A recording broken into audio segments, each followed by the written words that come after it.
Welcome to the Same Day Podcast, where we discuss driving incremental business growth and other topics related to real estate, property management, and entrepreneurship. Now to the show at hand. Joni here, hosting today's episode of the Same Day Podcast, where I connect with top business and real estate leaders and entrepreneurs. Past guests include Zach Friedman of CondosGlobal.com, Chip Gabrino, a local restaurateur entrepreneur, and Elliot Nelson, CEO of the McNelly's Group. Today's episode is brought to you by Keyrenter Property Management. At Keyrenter Property Management, we are a full-service property management company helping our clients buy, renovate, and operate real estate assets. We help our clients build wealth while taking the headache out of property management. That is why no matter what rental you have, single-family homes, condos, townhouses, apartments, we have the management solutions for you. Go to KeyrenterPMC.com or email us at info@KeyrenterPMC.com. Welcome to our podcast, where today we are delighted to host Morgan Martin, a distinguished vice president and wealth management advisor at Merrill Lynch. Morgan has garnered significant acclaim within the industry, being ranked number one in Oklahoma on the 2023 Forbes Best in State Wealth Management Teams list, a testament to his deep expertise and exceptional service in wealth management. With a career enriched by over a decade of experience and a robust educational background from the University of Oklahoma, where we met, Morgan brings a sophisticated understanding of financial planning, asset management, and investment strategies.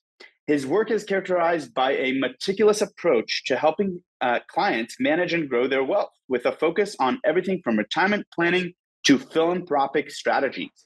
Morgan is not only a professional leader, but also a devoted community member and a family man who values time spent traveling and engaging with his family.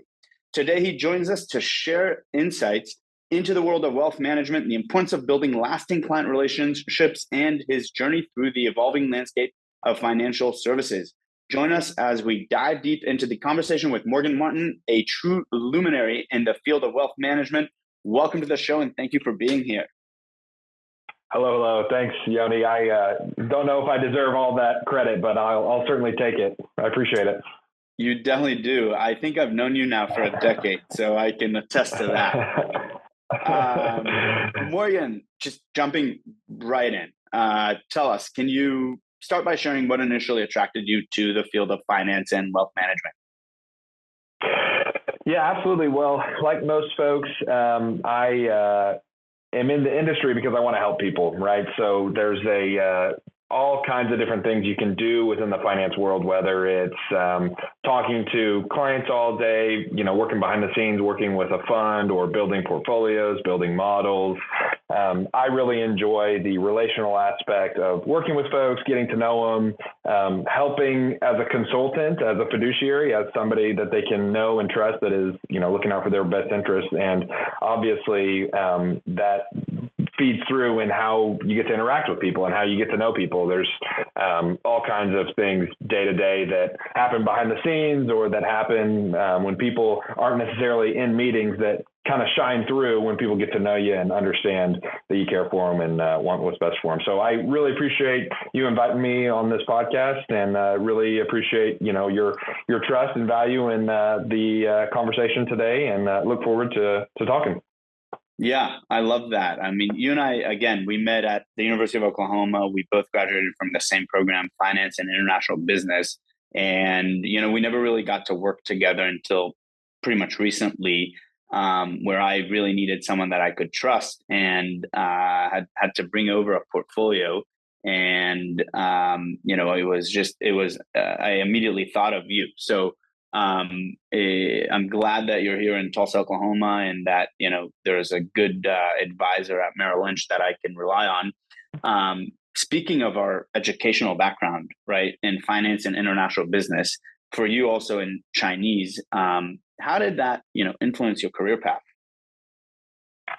Yeah, it's funny you asked that question, because when I was at OU and I was taking Chinese and taking international business, I always thought I was going to, live overseas and have some sort of career in international business and be using my Mandarin day to day. And now in Tulsa, Oklahoma, I don't use Chinese. There's not a whole lot of potential Chinese clients in wealth management in Tulsa, Oklahoma, but that's neither here nor there. It's really influenced me in the fact that I got to live over there for 6 months and study abroad and kind of get an international perspective and understand that, you know what, Tulsa is a pretty good place to raise a family and to stay, and be content. So if anything, it really influenced that I wanted to be home and be, stateside. And that kind of started my path down. Well, what can I do with a finance background? What can I do with a desire to work with individuals? And as I got to kind of understand the options and, dug deep into, my connections here locally, it became kind of a no-brainer that this is what I wanted to do.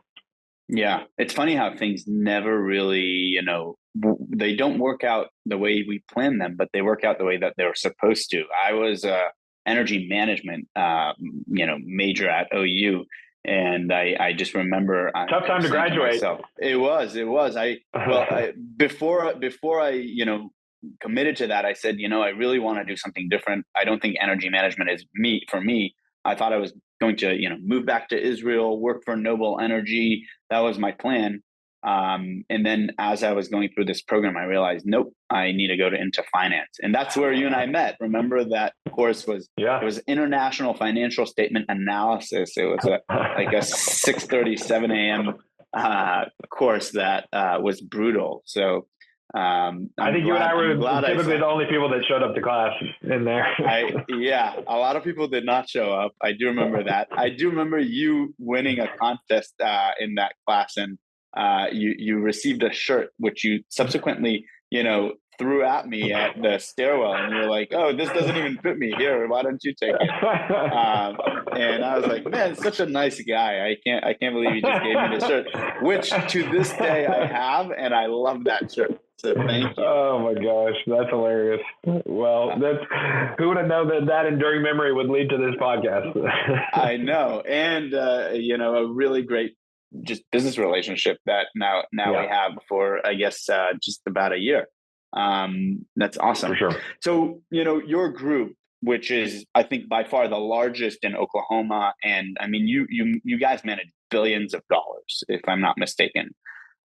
You've achieved notable recognition, such as the ranking #1 in 2023 Forbes Best in State Wealth Management Teams. What do you believe sets your team apart in such a competitive field?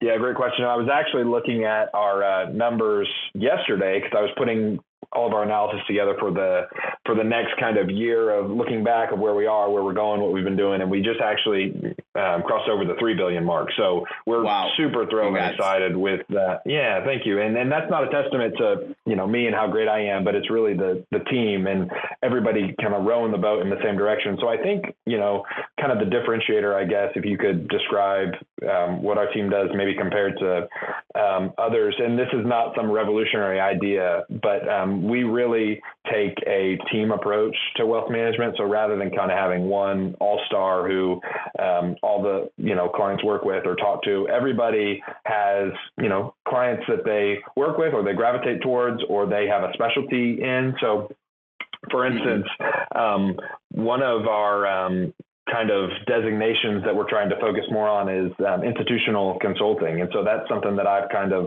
taken the helm of and gotten the required designations with the firm and begin to work with more and more focus towards. And so, that's a technical expertise, but then there's also just relational expertise and demeanor and how people work with certain people. So, there's some clients who maybe really like a deep technical expertise that goes deep into the details and just is really black and white and really about the numbers. But then there's some clients who really value, the relational kind of soft skill aspects more. And so based on what people need and desire and what their kind of expectation for the service level is, somebody on the team will kind of fit that role rather than just one person kind of being a jack of all trades handling everything. So again, this is, not a testament to my skills or abilities, but the team. And I really am blessed to work with so many great people. Yeah. And I've, over the last year, had some experience working with the team at Merrill and at your office. And I can attest to, how well you guys take care of me and, what we're doing and what we're trying to accomplish. And there's always someone to talk to and just so quick to always respond and very communicative and open, transparent, which I Truly, truly, truly appreciate.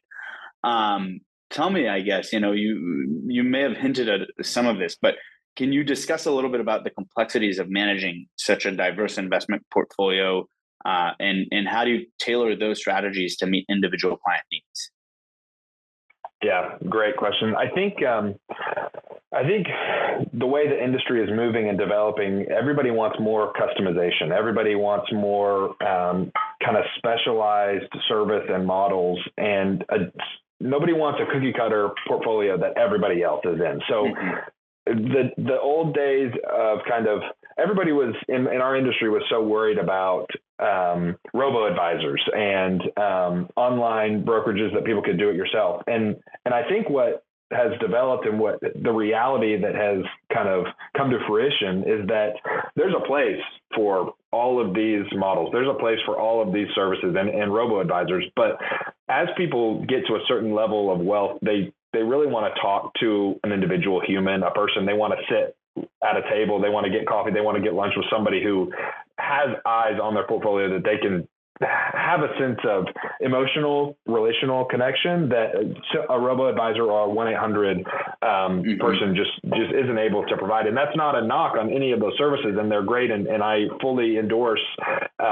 people who don't necessarily want or need a level of service to utilize those service models. But our service model is very much catered towards high net worth and ultra high net folks who want a person that they can know and trust and build a relationship with. And so that is really our service model, that we're not really trying to compete on fees. We're not trying to be the cost leader or the cheapest option. We're trying to be the best option. And so people, if their main goal is to find the cheapest, most, kind of bottom of the barrel, easiest to pay, service model, then it might not be us. And we fully, understand that. And we don't shy away from that or try to necessarily promote that. That makes sense. Yeah, no, I mean, it definitely makes sense. And that was, I think, when you and I first started talking, that was definitely one of my main concerns. It was bringing the portfolio over to someone that I knew, I trusted. They were local. They had eyes on the portfolio. There was a relationship there.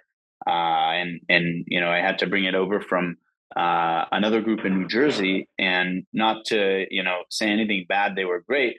It was just a matter of me being able to walk down the street to your office and having a conversation with you face to face, knowing you. It's so important. So I completely agree, and I can relate to that as well. So tell me, with over, a century of combined experience in your group, how do you guys leverage this, vast knowledge to benefit your clients? I know that, you have a lot of institutional clients, a lot of philanthropic, initiatives, I guess, or clients that are in the philanthropic area, right? Everyone has their own unique strategy and their own unique objectives.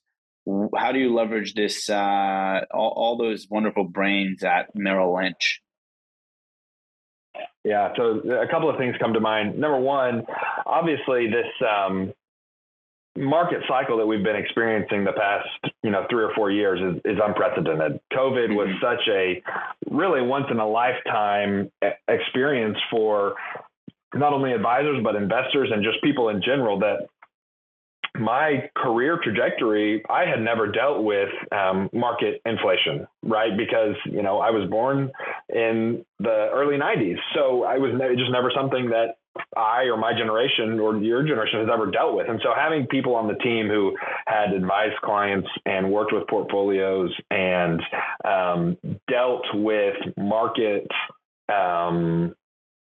experiences that I had never been through was such a breath of fresh air and kind of a key to helping clients navigate through the experience, because rather than just, reading a textbook or listening to a market pundit talking head, I had, real veteran advisors and colleagues who had gone through it before and were able to help me, help my clients work together with portfolio managers to kind of weather the storm. And we've really seen the benefit of that over this market cycle. And the second thing that kind of comes to mind, you mentioned kind of philanthropic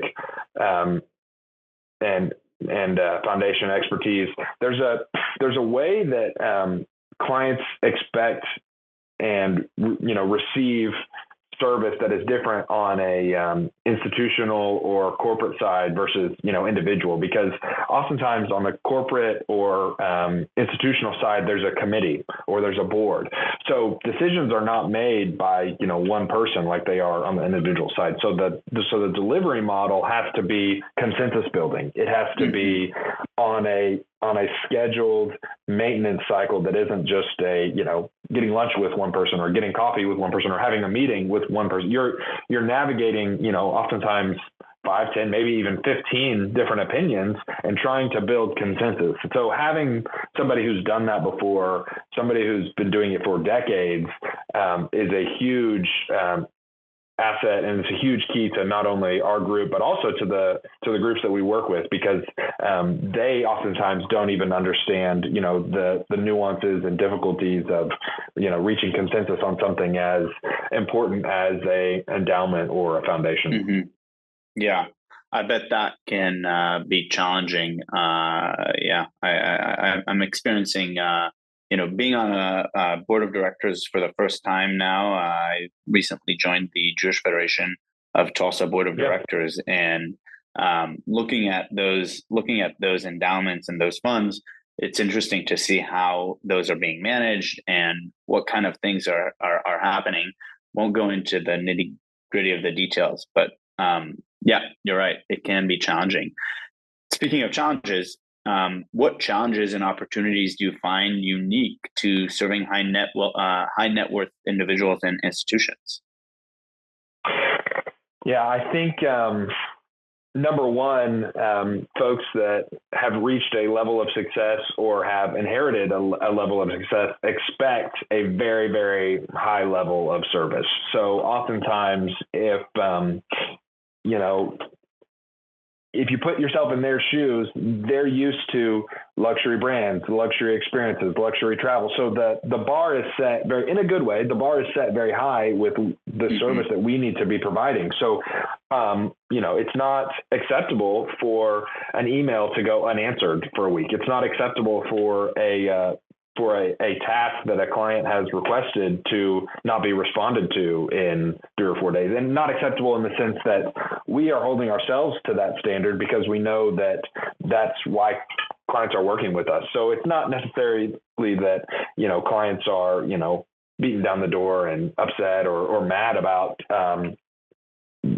timelines or details, but we know that that's the level of service that people are expecting and relying on us on. So we put that pressure on ourselves and are constantly trying to push timelines and constantly trying to push the way that things are delivered, so that if there's things that we can do to make clients' lives easier, if it's a matter of helping clients pre-fill documents when regulations say that we can, or helping with making a smooth transition from other providers, it's the little things that maybe other providers or other institutions, high net worth people don't want to be given a packet of documents that they need to fill out and that they need to answer questions on. They want to be given something to sign, and they want us to handle all that for them. So oftentimes we have to put ourselves in their shoes and think, okay, this is the service model that they're expecting. We shouldn't be putting work on them. Our task is to take work off of folks who have complicated financial lives. Yeah, I love that you're saying all of that, because I've experienced it all with your group and with Merrill Lynch, and it's just all so true. And it's great that you talk it and you walk it, and it's not just something that is hot air. And there's a reason why we call this the Same Day Podcast. It's because we are the same day property management solution, and that's what we want to offer our clients, right? In a sense, we're also in the world of asset management, different types of assets. You guys manage, financial assets. We're managing real estate and real assets, as they're categorized in the world of finance.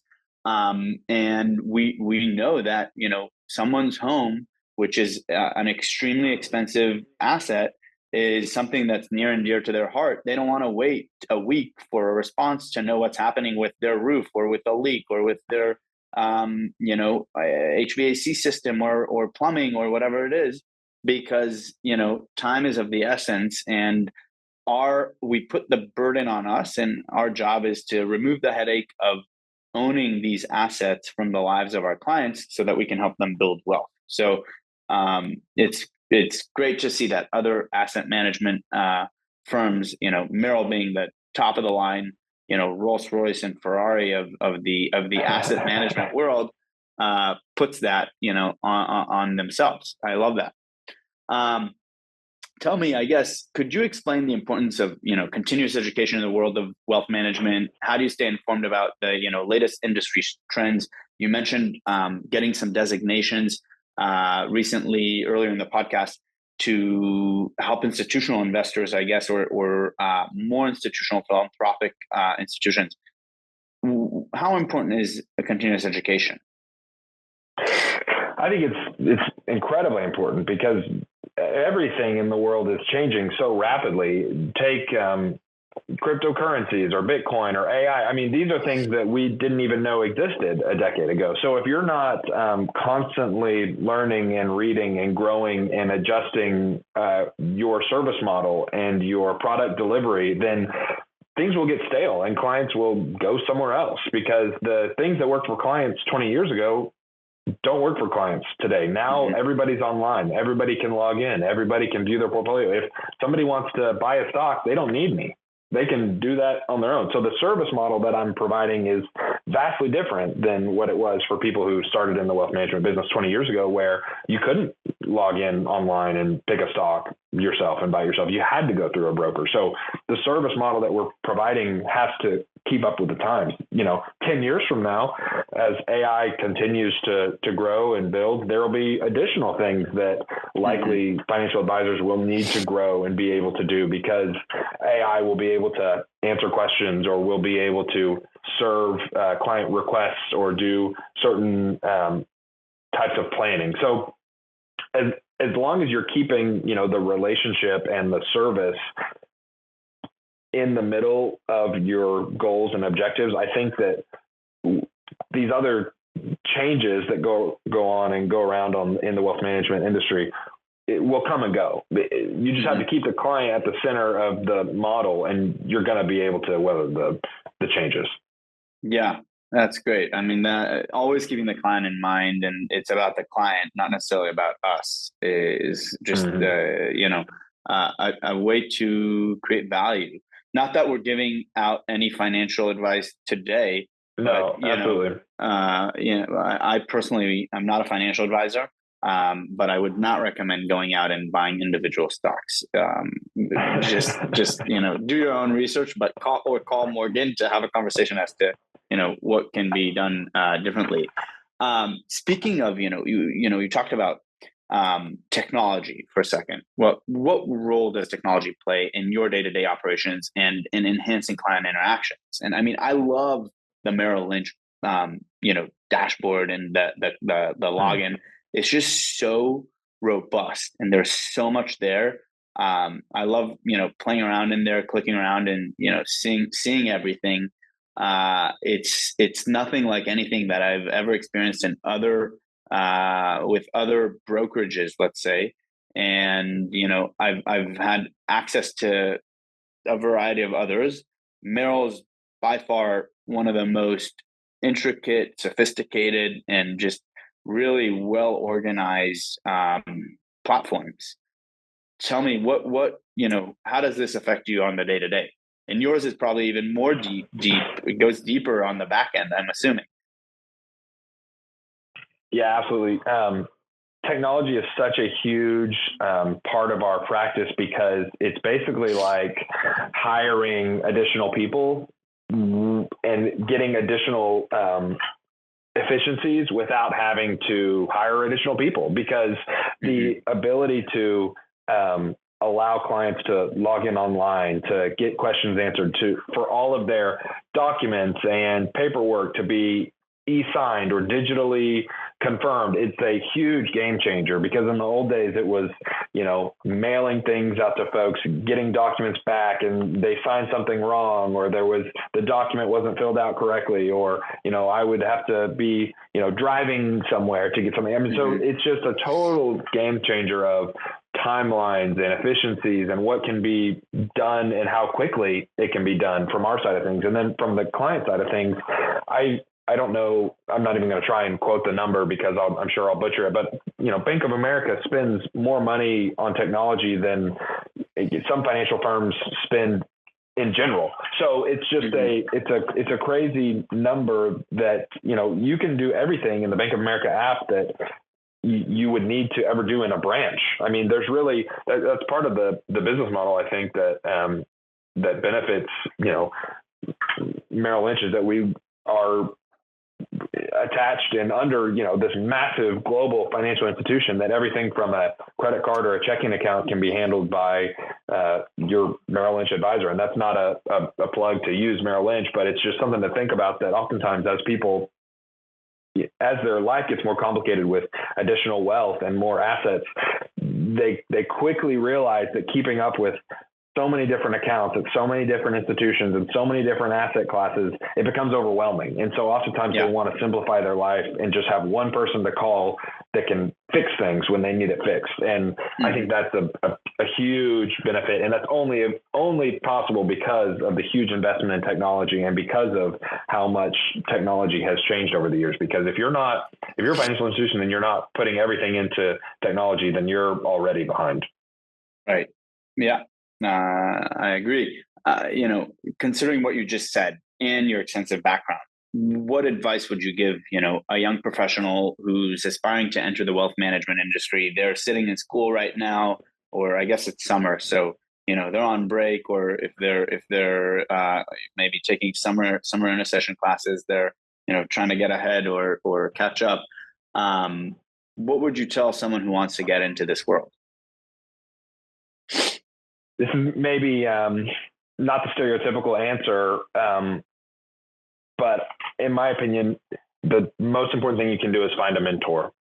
So find somebody who is already a successful financial advisor who is willing to put in time and energy and effort into you as a person on a relationship level, so that you can understand and just be a sponge of what this world is even like, because everybody has a preconceived notion of like what it means to be a financial advisor and what it's like to be in this world. And I guess I would say this, even if somebody doesn't want to be a financial advisor or doesn't even want to be in finance, but just in general, right. If somebody is looking for a career in an industry, find somebody who's already made it, who's already successful, that is willing to put in time, energy, and effort into you and your career, and soak up everything they say and just try and bug the heck out of them and see if they'll, put an interest in you. Because so in real estate is probably this way too, that it's so difficult to get started, that if you can find somebody who's already been successful and provide value to them in some way,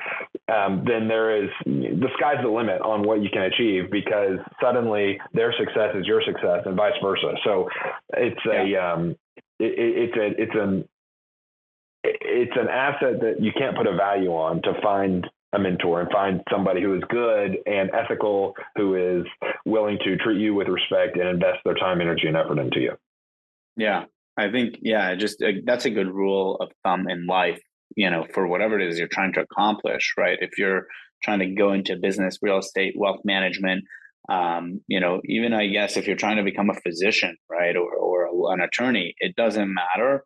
Finding that mentor, and even if you're working for free at the beginning, and the cost of that education is and the benefit is invaluable. So I definitely agree. I wish I could go back in time and tell my younger self to do that. But thankfully at some point. Oh yeah, go ahead. No, I'm sorry, I didn't mean to cut you off, but I think oftentimes people who are successful are open and willing to spend time in the younger generation, because they want to share what they've learned, and they want to bring up the next generation, and they want to find somebody who will work with them on their, because a lot of those folks, they don't have capacity to maintain whatever it is that is growing. So whether it's wealth management or real estate or business, a successful person, if they're doing it right, then they're growing whatever it is that they're managing and doing. And so they probably need somebody to come in and help. Yeah, I agree. It's surprising how receptive those successful people are to mentoring other young folks. That's true.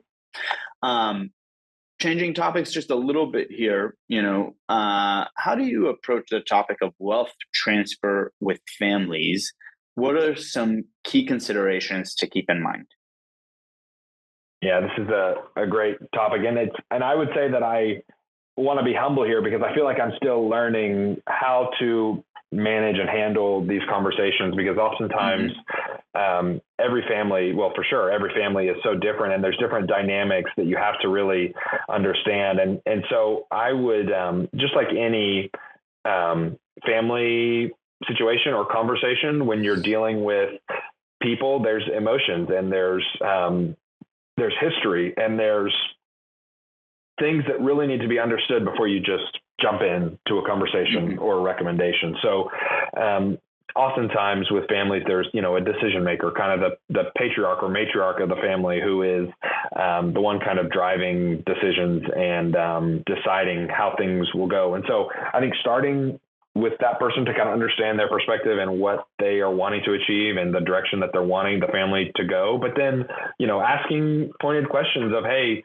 after you, what is, how do you envision this occurring after you're gone? And not, making it, some doom and gloom conversation, but asking, hey, as your, financial advisor, I want to be working with your family for my whole career. So, Mr. or Mrs. Matriarch, patriarch, what does that look like after, it's not you and me talking, and it's now me and your daughter, or me and your son, or me and your cousin, even, who's going to be running things, and how do you see it happening? And then waiting for them to kind of open the door to those next level conversations, because you don't want to necessarily be going to some other next generation or some other person who isn't necessarily in those shoes yet, and stirring up something that, as a family, they want to be driving those conversations. So I have to be humble as a relationship manager and a conduit between family members, that oftentimes, what one person says needs to stay with that one person, and what another person says needs to stay with, and vice versa, and recognizing when to talk and when to listen, when to share, when to not share, and being a confidant that isn't necessarily keeping secrets, but is caring about the family and not caring about just, my interest or what would make me the advisor money, but what is best for the family in this situation. Yeah, must be difficult to navigate those waters and trying to make, get the full picture of what exactly is transpiring behind the scenes. You do have a significant role in educating and advising, those next generations of wealthy families. What are some of the common concerns and misconceptions, that they have about wealth management that you see? Yeah, great question. Because there's a lot of insight there in that question. I think oftentimes the second generation has a misconception on what they will actually be receiving and what their responsibility will be, because there's two opposite ends of the spectrum, right? On one side of the spectrum, they think that they have no role and that it's just the financial institution, me as the advisor's job to manage and do everything, and that I just kind of tell them what's happening, and they don't understand that they are responsible for making decisions and telling, me, the financial advisor and the institution, what to be doing. I can give advice and guidance and consulting, and as a fiduciary, I'm telling them what I believe to be in their best interest, but they still make decisions. And then on the opposite end of the spectrum, you have second generation that don't want to do it the way that their parents did it, and don't want to do it the way that their grandparents did it, or aunts, uncles, cousins. They want to make all the decisions on their own. And oftentimes when they go from not significant wealth to significant wealth,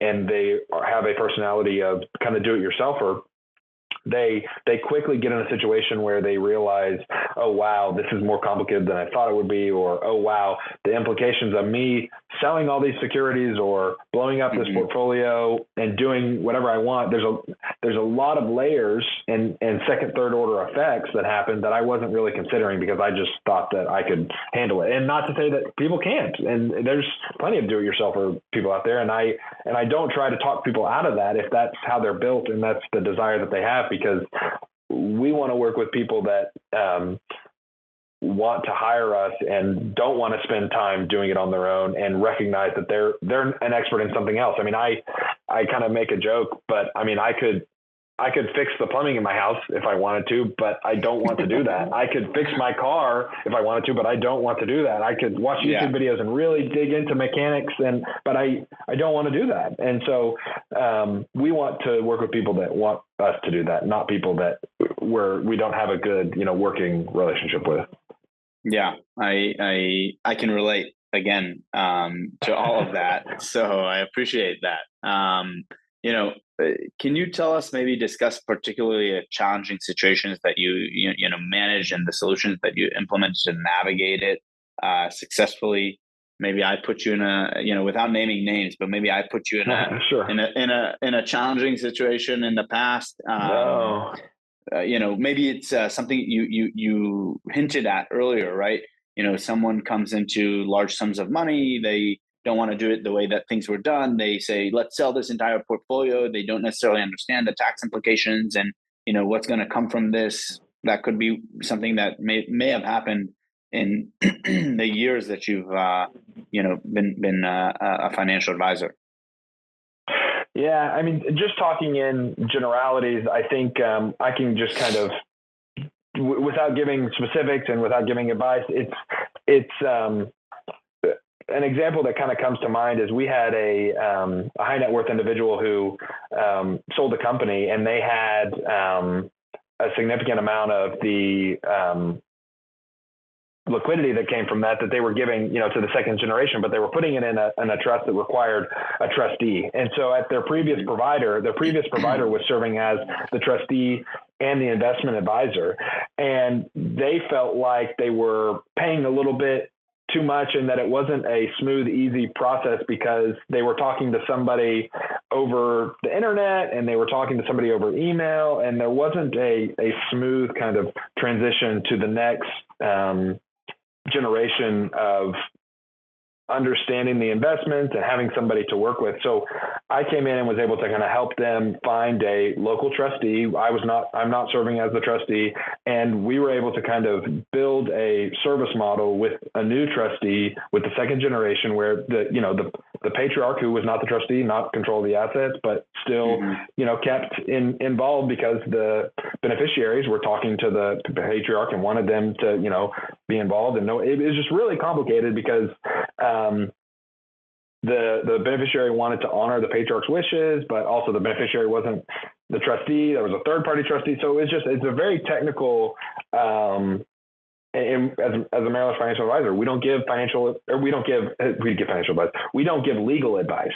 We don't give tax advice. So, coordinating all that with, third parties to offer, of course, we're giving multiple recommendations, we're giving multiple perspectives, so that recognizing that the experience with, from the client side of things, that they were taken care of, and that, it wasn't necessarily a one-stop shop because we're not providing the tax advice. We're not providing the trustee service, but I was able to be in those meetings with them, with the potential trustees, with the potential CPAs, with all the people that played a role in that relationship, and kind of was able to help guide the situation. So that's not something that, Merrill Lynch necessarily bills for. That's a part of the relationship aspect that we, take, full responsibility for our clients. I mean, early on in my career, I drove one of my clients to the dentist. I mean, it's just like crazy weird stuff that it's like, we get involved with people, and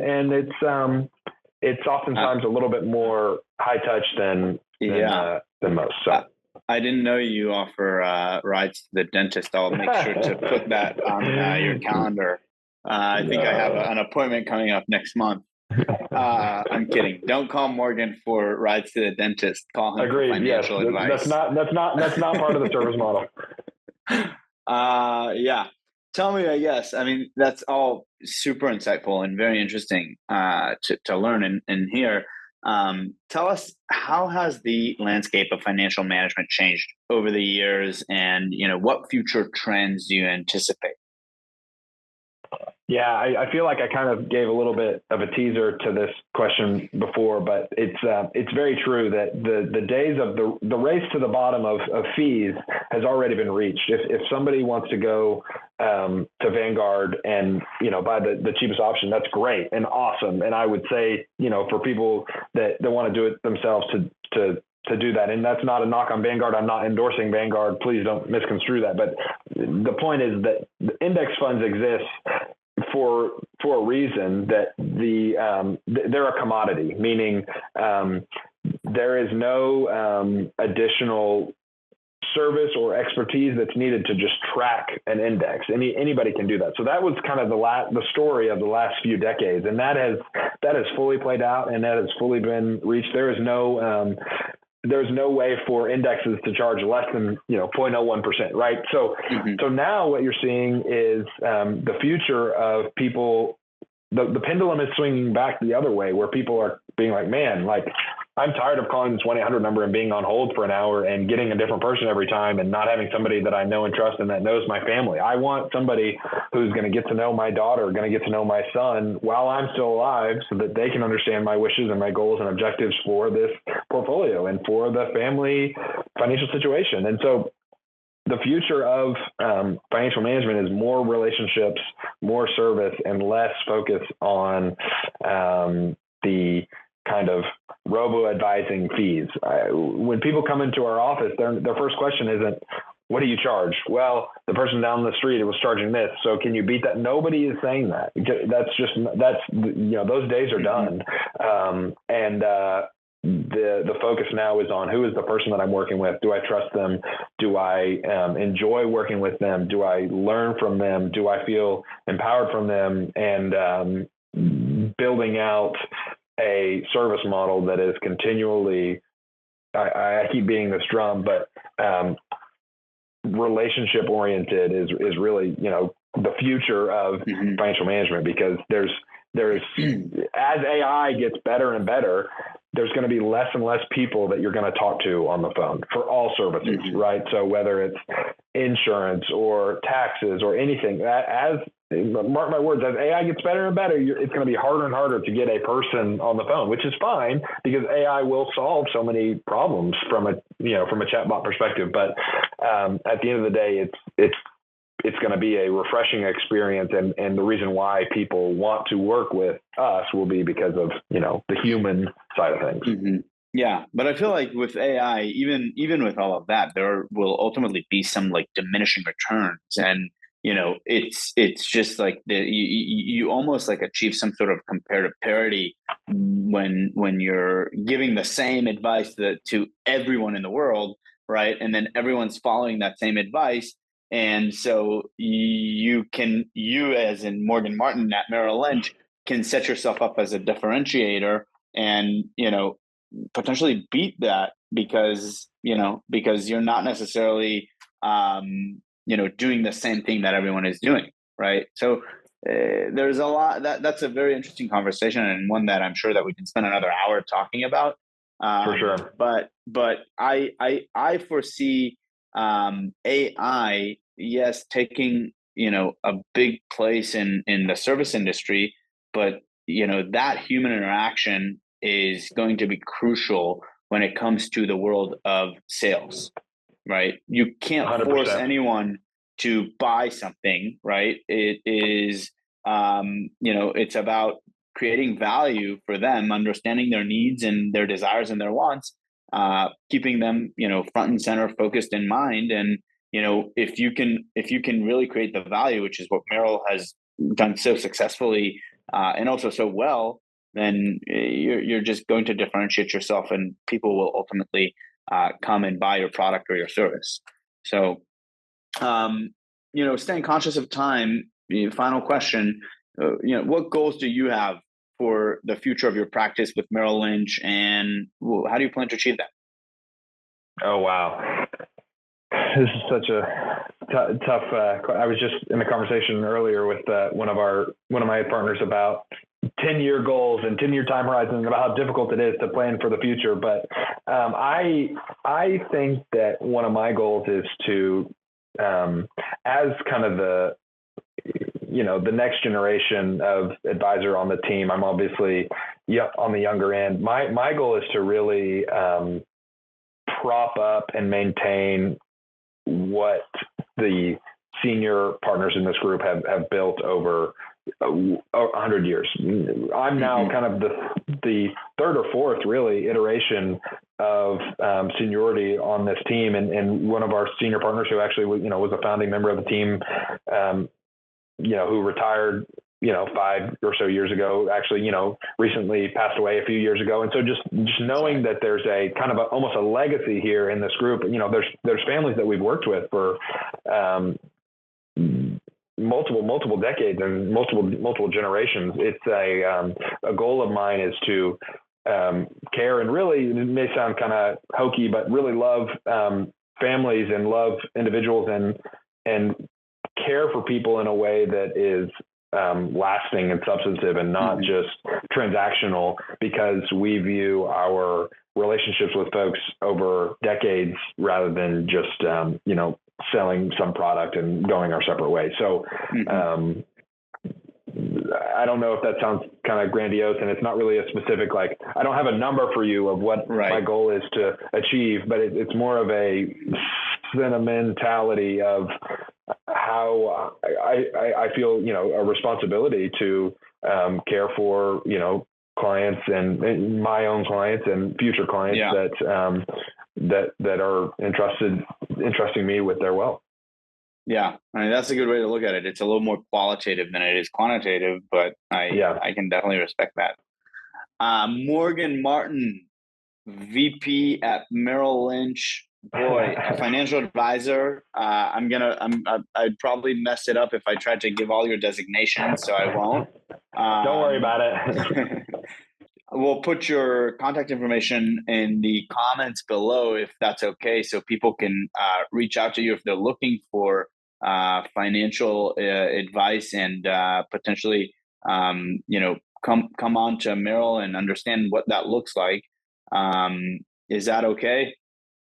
Sure. Yeah, no, this has been great, Yoni. I can't thank you enough for all your time. And I hope this has been beneficial for folks. And I've really enjoyed the conversation. So thanks for having me on. Yeah, definitely. Thank you so much. So insightful, and truly appreciate your time being here. Awesome. Thanks, Yoni. See ya. Thanks for listening to the Same Day Podcast. Tune in to a new show each week and be sure to subscribe to get future episodes.